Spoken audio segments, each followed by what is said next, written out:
شمس حلوة قوي ايه، عشان ايه؟ انتوا عارفين الشمس مفيدة، مفيدة للعظم. طبعا معايا احفادي ايه، قاعدين اهو.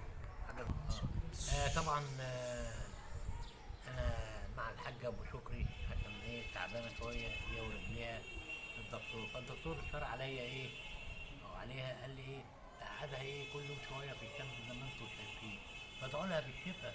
ادعوا لها بالشفاء ايه يا رب ايه العالمين.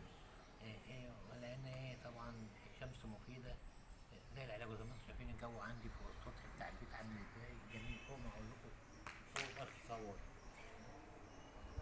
والله انا ايه طلعت ايه قررت النهارده ايه اخدهم ايه واطلع على فوق، قلت ايه اقضي ايه